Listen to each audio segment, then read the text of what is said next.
Hi hello friends, welcome back to my channel. ఈరోజు మనం కొన్ని కరెంట్ అఫైర్స్ ప్రాక్టీస్ బిట్స్ చూద్దాం. క్రింది వాటిలో సరైన అంశాన్ని గుర్తించండి. ఇజ్రాయెల్ హమాస్ కాల్పుల విరమణపై ఐక్యరాజ్య సమితి భద్రతా మండలిలో అమెరికా తీర్మానాన్ని ప్రవేశపెట్టడం జరిగింది. డిసెంబర్ 8న ప్రవేశపెట్టిన ఈ తీర్మానానికి 12 దేశాలు అనుకూలంగా మద్దతు తెలిపాయి. ప్రస్తుతం ఐక్యరాజ్య సమితి భద్రతా మండలిలో అమెరికా రాయబారిగా రాబర్ట్ హుడ్ బాధ్యతలు నిర్వహిస్తూ ఉన్నారు. ఇక్కడ సరైనవి అడిగారు ఫ్రెండ్స్.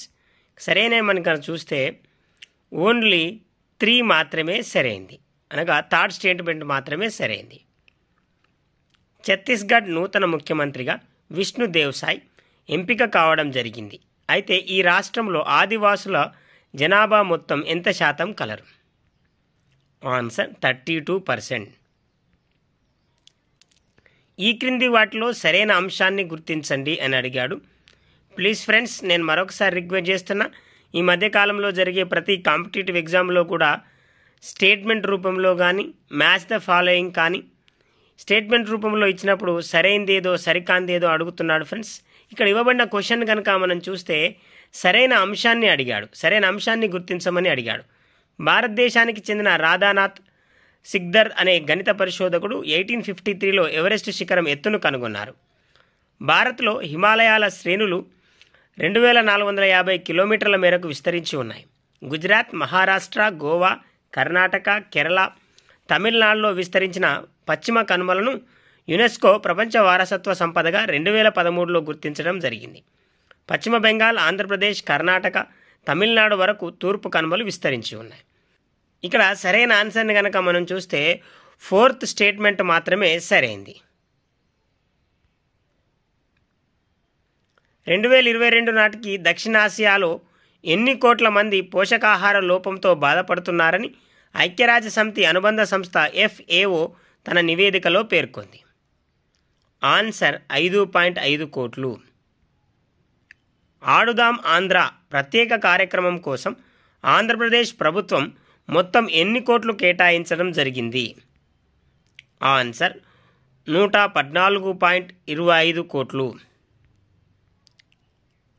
ప్రపంచవ్యాప్తంగా గుండెకు సంబంధించిన వ్యాధులతో సంభవించే మరణాలలో 1990 సంవత్సరం నాటికి 1.24 కోట్లు ఉండగా 2022 సంవత్సరం నాటికి ఎన్ని కోట్లకు చేరింది? ఆన్సర్ 1.98 కోట్లు. కృత్రిమ మేధపై అంతర్జాతీయ భాగస్వామ్య సదస్సును ఇటీవల ఎక్కడ నిర్వహించారు? ఆన్సర్ న్యూఢిల్లీ, డిసెంబర్ 12న నిర్వహించారు. అక్రమ వలసదారులకు సంబంధించినటువంటి సమాచార సేకరణలో భాగంగా ఎంతమందికి భారత్ పౌరసత్వాన్ని ఇచ్చినట్లు కేంద్ర ప్రభుత్వం సుప్రీంకోర్టుకు వివరించడం జరిగింది? ఆన్సర్ 17,861. వైఎస్ఆర్ సుజలధార ప్రాజెక్టును ఆంధ్రప్రదేశ్ రాష్ట్రం ముఖ్యమంత్రి వైఎస్ జగన్మోహన్ రెడ్డి ఏ తేదీన ప్రారంభించారు? Answer December 14, 2023.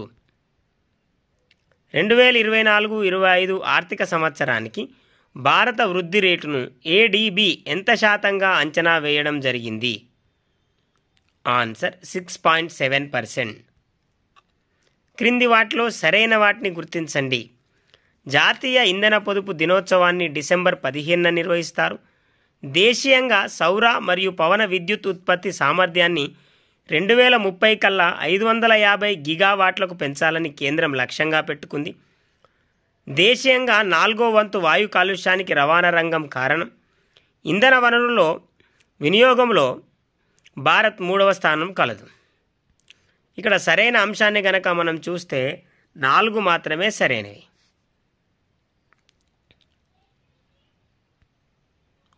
అధునాతన యుద్ధ విమాన తయారీలో భాగంగా FX యుద్ధ విమానాలను ఏ దేశాలు సంయుక్తంగా అభివృద్ధి చేస్తున్నాయి? Answer Japan, Italy, Britain. కింది వాటిలో సరైన అంశాన్ని గుర్తించండి. డీకోడింగ్ ద లీడర్ అనే పుస్తకాన్ని హైదరాబాద్లో డిసెంబర్ 16న ఆవిష్కరించడం జరిగింది. పెద్ది రాజారావు ఈ పుస్తకాన్ని రచించారు. ఆంధ్రప్రదేశ్ మాజీ స్పీకర్ మండలి బుద్ధ ప్రసాద్ ఈ కార్యక్రమంలో పాల్గొన్నారు. ఆంధ్రప్రదేశ్ మాజీ ముఖ్యమంత్రి నారా చంద్రబాబు నాయుడు వ్యక్తిత్వం, ఆలోచన విధానాన్ని పరిచయం చేసే ప్రయత్నంలో భాగంగా ఈ పుస్తకాన్ని రచించారు. ఆన్సర్ గనక మనం చూస్తే 1, 3, 4 మాత్రమే సరైనవి. సింధు నాగరికత కాలంలో గుజరాత్లోని కచ్లో ఉల్కపాతం సంభవించిందని, దానివల్ల రేగిన దుమ్ము, ధూళి నాగరికత క్రమంగా అంతరించిపోవడానికి దారితీసి ఉండవచ్చునని ఇటీవల ఏ విశ్వవిద్యాలయానికి చెందిన భూగర్భ శాస్త్రవేత్తలు పేర్కొన్నారు? ఆన్సర్ కేరళ. భారతీయులు కనిపెట్టిన మొట్టమొదటి బిలం? Answer Luna. ప్లీజ్ ఫ్రెండ్స్, ఈ ఛానల్ మీకు యూస్ఫుల్గా ఉందని నేను భావిస్తున్నాను. లైక్ చేయండి, షేర్ చేయండి, అలాగే సబ్స్క్రైబ్ చేస్తారని ఆశిస్తూ ఉన్నాను. మోదీ నవసూత్రాలకు సంబంధించి ఈ క్రింది వాటిలో సరికానిది? ఆన్సర్ సహజ వ్యవసాయ పద్ధతులు, చిరుధాన్యాల ఆవశ్యకత.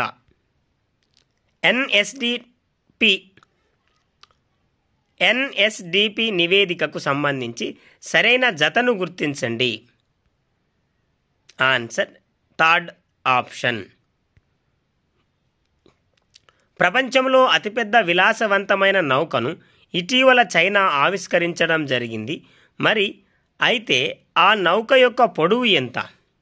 ఆన్సర్ 237 మీటర్లు. ఆంధ్రప్రదేశ్లో 2020-21 సంవత్సరంతో పోలిస్తే 2022-23 సంవత్సరం నాటికి ధాన్యం సేకరణ ఎంత శాతం తగ్గిందని కేంద్ర ఆహార, ప్రజా పంపిణీ వ్యవహారాల శాఖ సహాయ మంత్రి సాధ్వి నిరంజన్ జ్యోతి ఇటీవల లోక్సభలో పేర్కొన్నారు? ఆన్సర్ 51.36%. కేంద్ర సాహితీ పురస్కారానికి ఎంపికైనటువంటి పతంజలి శాస్త్రి ఏ జిల్లాకు చెందినవారు? ఆన్సర్ తూర్పుగోదావరి. జాతీయ క్రీడా పురస్కారాలకు సంబంధించి ఈ క్రింది వాటిలో సరికాని జతను గుర్తించండి. ఆన్సర్ భాస్కరన్ ద్రోణాచార్య అవార్డు అనేది సరికానిది. పీరియాడిక్ లేబర్ ఫోర్స్ సర్వే నివేదిక ప్రకారం ఏ ప్రాంతంలో పట్టభద్రుల నిరుద్యోగిత రేటు తక్కువగా కలదు? ఆన్సర్ చండీగఢ్. టెలికమ్యూనికేషన్స్ బిల్ 2023ను లోక్సభ ఏ తేదీన ఆమోదించడం జరిగింది? Answer December 20. ప్రపంచ జనాభాలో ఎంత శాతం తుఫానుల తీవ్రతకు గురవుతున్నారు? Answer 6 to 12%. ప్లీజ్ ఫ్రెండ్స్, ఈ ఛానల్ మీకు యూస్ఫుల్గా ఉందని నేను భావిస్తున్నాను. లైక్ చేయండి, షేర్ చేయండి, అలాగే సబ్స్క్రైబ్ చేస్తారని ఆశిస్తూ ఉన్నాను. యుఏఈలో నిర్వహించినటువంటి ఆసియా యూత్ చెస్ ఛాంపియన్షిప్లో స్వర్ణ పతకం గెలిచిన వారు? Answer Kiana Parihar. ఈ క్రింది వాటిలో సరికాని అంశాన్ని గుర్తించండి అని అడిగాడు. ఈసీ బిల్లులకు పార్లమెంట్ ఆమోదం తెలిపింది. రాజ్యసభ డిసెంబర్ 12న ఆమోదం తెలిపింది. లోక్సభలో విపక్ష నేత లేని పక్షంలో అతిపెద్ద ప్రతిపక్ష పార్టీ నేతను ఎంపిక కమిటీలు తీసుకుంటారు. తొలుత కేంద్ర న్యాయశాఖ మంత్రి నేతృత్వంలో సెర్చ్ కమిటీ జాబితాను రూపొందిస్తుంది. ఇక్కడ సరికాని అంశాన్ని గనక మనం చూస్తే ఇవన్నీ కూడా సరైనవే. ప్రపంచంలో అతిపెద్ద నౌకను చైనా ఆవిష్కరించడం జరిగింది. ఈ నౌక పేరేంటి? Answer మోబీ legacy. రాష్ట్ర ప్రభుత్వం ఆరోగ్యశ్రీ పథకంలో భాగంగా ఇప్పటి వరకు ఎన్ని కోట్లు ఖర్చు చేయడం జరిగింది? ఆన్సర్ 1309 కోట్లు. వివిధ ప్రభుత్వ, ప్రైవేటు కార్యాలయాల్లో గాలి నాణ్యత సరిగా లేకుంటే అక్కడ పనిచేసే వారి సృజనాత్మక సామర్థ్యంపై ప్రతికూల ప్రభావం పడుతుందని ఇటీవల ఏ శాస్త్రవేత్తల బృందం పేర్కొంది? Answer Singapore.